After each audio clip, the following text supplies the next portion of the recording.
बीते दिनों भारत के औषध महानियंत्रक यानी डीसीजीआई ने सीरम इंस्टीट्यूट ऑफ इंडिया द्वारा निर्मित ऑक्सफोर्ड के कोविड-19 टीके कोविशील्ड और भारत बायोटेक के स्वदेश में विकसित टीके कोवैक्सीन के देश में सीमित आपात इस्तेमाल को मंजूरी दी है। हालांकि इनको लेकर उठे सवाल अब भी अनुत्तरित हैं।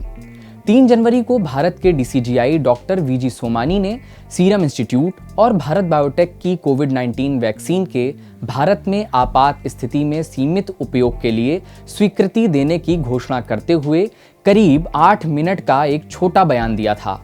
इस कार्यक्रम के बाद डॉक्टर सोमानी ने किसी सवाल का जवाब देने से इनकार कर दिया। बीते कुछ महीनों से प्रोटोकॉल के उल्लंघनों की वजह से ऐसे कई अनसुलझे सवाल हैं जिनकी वजह से वैक्सीन को मिली मंजूरी को लेकर संदेह बना हुआ है। ऐसे 10 सवाल हैं जिनके जवाब मांगने की सख्त जरूरत है।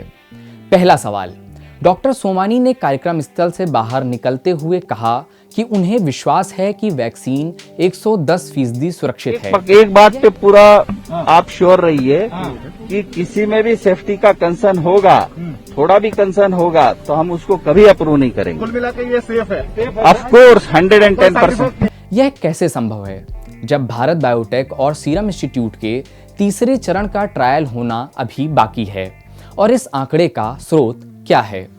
दूसरा सवाल, भारत बायोटेक के पहले और दूसरे चरण के क्लिनिकल ट्रायल के बारे में सार्वजनिक तौर पर कम ही जानकारी उपलब्ध है। डीसीजीआई कार्यालय ने भी कंपनी के आवेदन से कोई जानकारी उजागर नहीं की। ऐसे में हम कैसे विश्वास करें कि कंपनी की कोवैक्सीन सुरक्षित और प्रभावशाली है? क्या विषय विशेषज्ञ समिति इसे साझा करेगी? तीसरा सवाल, भारत बायोटेक ने पिछले साल अपने बयान में कहा था कि उसे उम्मीद है कि उसकी कोवैक्सीन लगभग 60% प्रभावशाली होगी।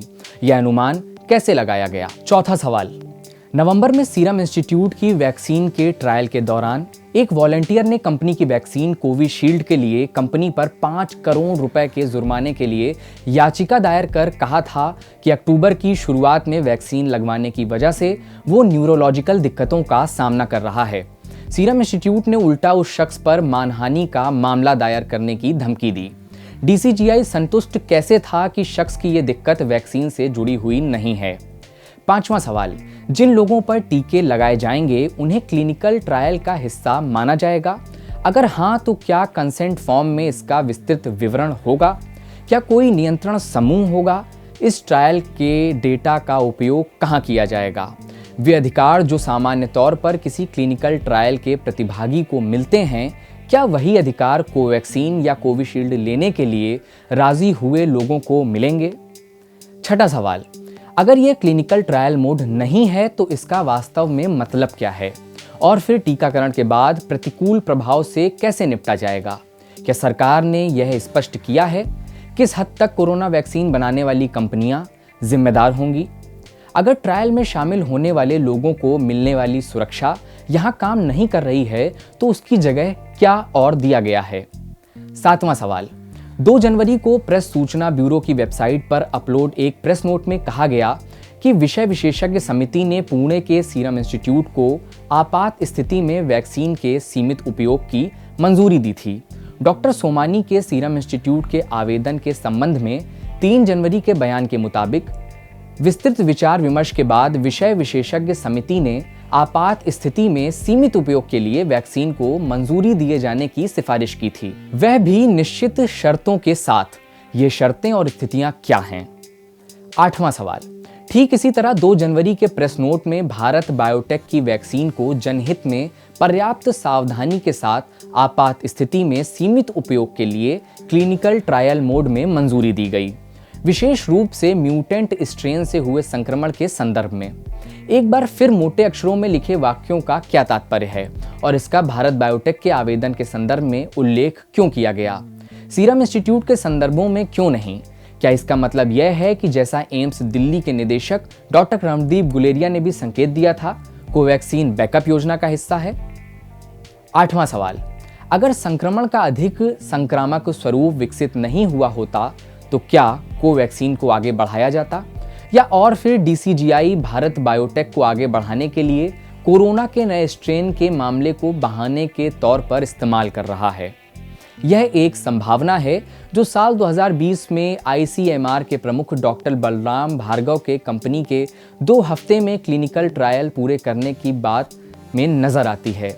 नवा सवाल, वैक्सीन को सीमित उपयोग के लिए मंजूरी दी गई है, लेकिन ये सीमित उपयोग किस स्वरूप में होंगे? हमें कैसे पता चलेगा कि किसको कब टीका देना और कब नहीं? 10वां सवाल, ब्रिटेन की दवा निर्माता कंपनी एस्ट्राजेनेका को 2 मोर्चे पर परेशानी है। एक, मंजूरी के लिए चुनिंदा डेटा पेश करना और दूसरा, ब्रिटेन एवं ब्राजील में क्लिनिकल ट्रायल के दौरान इसकी वैक्सीन को लेकर हुई गड़बड़ियों के चलते इसकी क्षमता पर सवाल खड़े हुए हैं। सीरम इंस्टीट्यूट के कोविशील्ड इसी वैक्सीन से प्राप्त है। एस्ट्राजेनेका द्वारा अब तक इन आरोपों पर जवाब दिया जाना बाकी है। तो क्या कोविशील्ड को लेकर भी यही चिंताएं हैं? क्या ये चिंताएं डीसीजीआई और केंद्रीय औषध मानक नियंत्रण संगठन यानी सीडीएससीओ की बैठक में उठी थीं? अगर हाँ, तो इनसे कैसे निपटा गया? अगर नहीं, तो क्यों नहीं? यह लेख द वायर के साइंस एडिटर वासुदेवन मुकुंद ने लिखा है। इस लेख को पढ़ने के लिए आप वीडियो के डिस्क्रिप्शन बॉक्स में जाकर क्लिक कर सकते हैं। धन्यवाद। तूने बोला पढ़ने के लिए। तो द वायर के और वीडियोस देखने के लिए सब्सक्राइब करें और बेल आइकन पर क्लिक करें। स्वतंत्र पत्रकारिता की आर्थिक मदद करने के लिए डिस्क्रिप्शन में दिए गए लिंक पर जाएं और अपनी राशि चुनें।